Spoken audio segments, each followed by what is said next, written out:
বন্ধুরা, প্রতিটা মেয়ের মা হওয়া একটা আনন্দের অনুভূতি।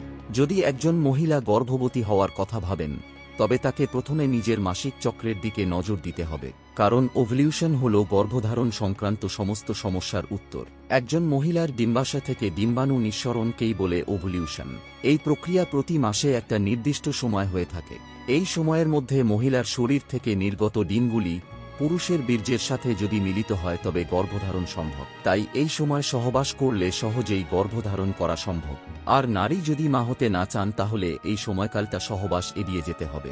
বন্ধুরা, আজকের এই ভিডিওটাতে আপনাদের বলবো ফার্টিলিটি সংক্রান্ত সমস্ত তথ্য, যেমন মাসিকের পর আপনারা যারা সন্তান চাইছেন তারা কোন সময় সহবাস করলে প্রেগন্যান্সির চান্স সবচেয়ে বেশি হয়। 2. আপনার শরীরের মাসিকোত্তর তাপমাত্রা কিভাবে আপনাকে ইঙ্গিত দেবে।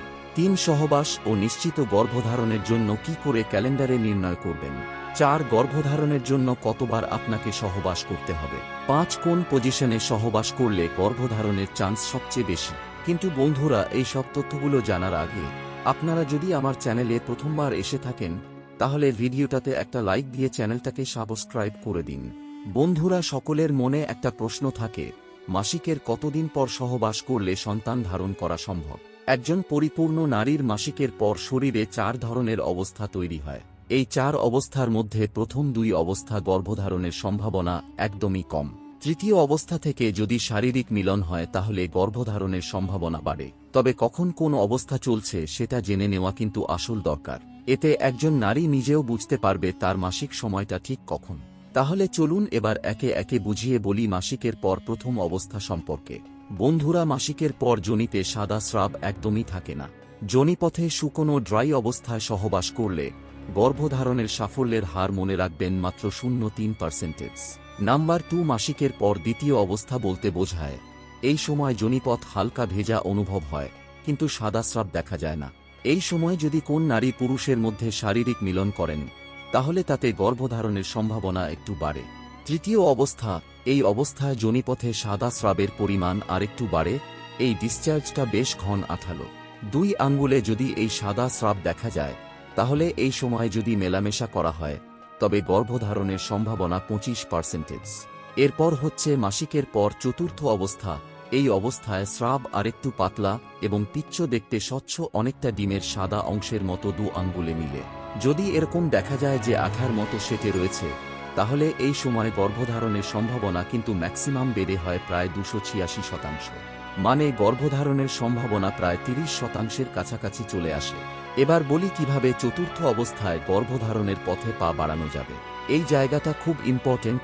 মাসিকের পর তৃতীয় অবস্থায় যখন একজন নারী পুরুষ প্রবেশ করবেন তখন থেকেই সেই সময় সঙ্গমের সময়টা বাড়াতে হবে এবং লাগাতার চেষ্টা করে যেতে হবে। চতুর্থ অবস্থা চলাকালীন সহবাস করে যেতে হবে। এমনকি চতুর্থ অবস্থা শেষ হওয়ার পরও অন্তত 3 থেকে 4 দিন সহবাস চালিয়ে যেতে হবে। এর ফলে একটা ভালো পসিবিলিটি তৈরি হবে এবং আপনারা একটা ভালো খবর আশা করতেই পারেন। নাম্বার 2, গর্ভধারণের আরও একটা উপায় হল শরীরের তাপমাত্রা ভেবে সহবাস।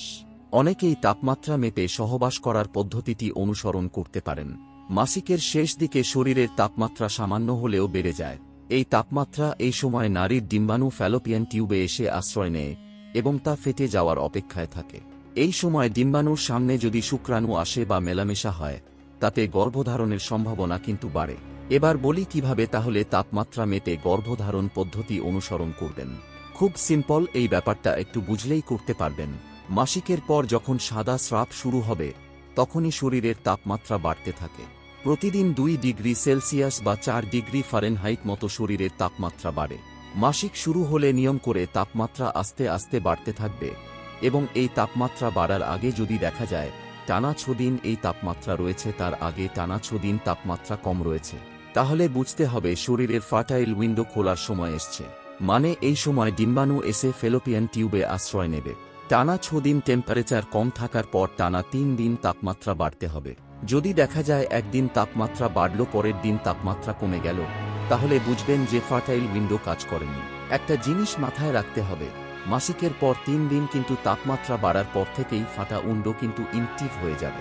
তাই যা করতে হবে তা ওই তাপমাত্রা বাড়ার সময় করতে হবে। একজন নারীর শরীরে শুক্রাণু 3 দিন পর্যন্ত বেঁচে থাকতে পারে, কিন্তু নারীর শরীরে ডিম্বাণুর আয়ু মাত্র 24 ঘন্টা।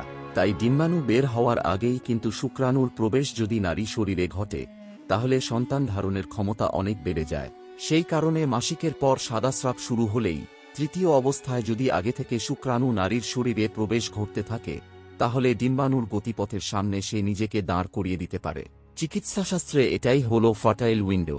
যাদের মাসিক 1 মাস অন্তর হয়, অর্থাৎ 26 থেকে 32 দিন অন্তর অন্তর, তাহলে এই পদ্ধতি তারা অনুসরণ করতে পারবেন।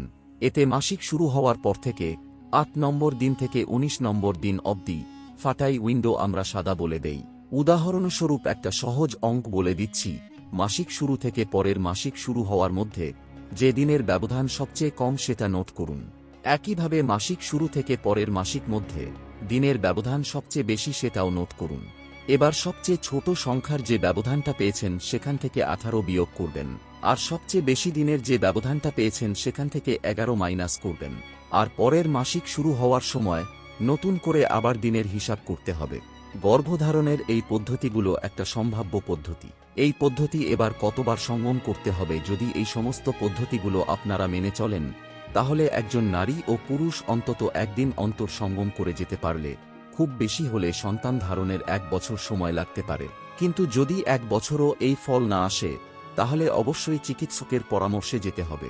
আর মহিলাদের বয়স যদি 35 বছরের বেশি হয় তাহলে এই সমস্ত প্রক্রিয়া অ্যাপ্লাই করার পরেও 6 মাসের মধ্যে যদি ফল না পান তাহলে অবশ্যই চিকিৎসকের পরামর্শ নিতে হবে।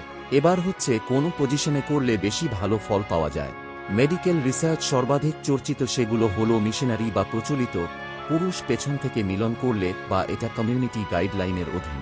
আমি একটা শর্ট ফর্মও লিখে দিলাম। এই দুটি কারণেই দেখা যায় সবচেয়ে ডিপ পেনিট্রেশন সম্ভব, এবং এই দুটি ক্ষেত্রে পুরুষের বীর্য ইউট্রাইন সার্ভিক্স, মহিলার যে জরাজু সার্ভিক্স আছে একদম তার মুখে বীর্যটা পড়ার সম্ভাবনা বেশি, যার ফলে প্রেগন্যান্সির সম্ভাবনা সবচেয়ে বাড়ে। লাস্ট একটা বোনাস ট্রিপ, যারা প্রেগন্যান্সি চাইছেন মেলামেশার পর ফিমেল পার্টনার উঠে চলে যাবেন না। তাহলে দেখা যায় যদি উঠে চলে যান তাহলে আপনার গর্ভধারণের সম্ভাবনা 20% সীমাবদ্ধ আছে। যদি মেলামেশার পর আপনি চিত হয়ে অন্তত 15 মিনিট শুয়ে থাকতে পারেন তাহলে এই চান্সটা বেড়ে দাঁড়ায় 27%। আশা করি এই সংক্ষিপ্ত পরিসরে আপনাদের গর্ভধারণ সংক্রান্ত যারা সন্তান চাইছেন তাদের একটা গাইডলাইন দিতে পেরেছি। আশা করি ভিডিওটি আপনাদের খুব ভালো লেগেছে। যদি ভিডিওটা ভালো লাগে তাহলে একটা লাইক দিয়ে চ্যানেলটিকে সাবস্ক্রাইব করে দিন।